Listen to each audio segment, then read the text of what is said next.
মায়ের শূন্যতা পূরণে একটি খেলনা পুতুলকে মা ভেবে আঁকড়ে ধরে বেঁচে আছে 7 মাস বয়সী বানরছানা পাঞ্চ। জাপানের ইচিকাওয়া সিটি চিড়িয়াখানার মাতৃস্নেহ বঞ্চিত সেই বানরের হৃদয়স্পর্শী দৃশ্য চোখে জল এনেছে বিশ্ববাসীর।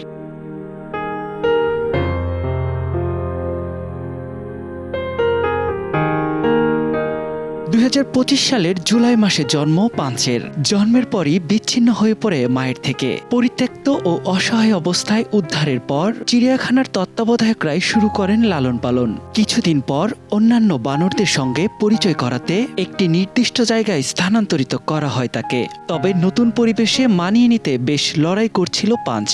তার একাকিত্ব দূর করতে কিছু খেলনা দেন চিড়িয়াখানার কর্মীরা। এর মধ্যে একটি ওরাংওটাংয়ের পুতুলের সঙ্গে গভীর সখ্যতা গড়ে ওঠে তার। ধীরে ধীরে সেই খেলনাটি হয়ে ওঠে তার মানসিক নিরাপত্তা ও সান্ত্বনার প্রতীক।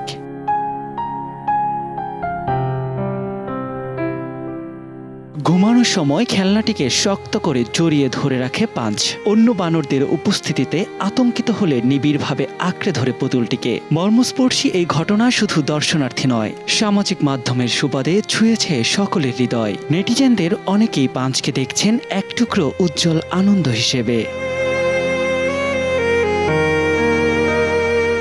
মাবিহীন ছোট্ট পাঞ্চের দৃশ্য ছুঁয়ে গেছে মডেল, অভিনেত্রী ও আইনজীবী পিয়া জান্নাতুলকেও। তবে অবুঝ সেই প্রাণীর অসহায়ত্বকে পুঁজি করে বিভিন্ন ব্র্যান্ডের প্রচারণার কৌশলে ক্ষোভ ঝেড়েছেন তিনি। অসহায় প্রাণীর কষ্টকে পুঁজি করে বিভিন্ন ব্র্যান্ডের মার্কেটিং পলিসি খুব স্বার্থপর আচরণ হিসেবেই দেখছেন তিনি। নিজের লাভের জন্য অসহায় প্রাণীর আবেগকে ব্যবহার করা ঠিক নয় বলেও উল্লেখ করেন অভিনেত্রী।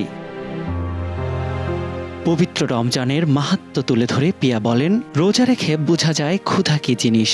ইফতারের আগে পেটের সেই কষ্ট সকলেই অনুভব করেন। রাস্তায় থাকা প্রাণীগুলো যারা প্রতিদিন না খেয়ে থাকে তাদের কেমন লাগে সে বিষয়েও প্রশ্ন তুলেছেন তিনি।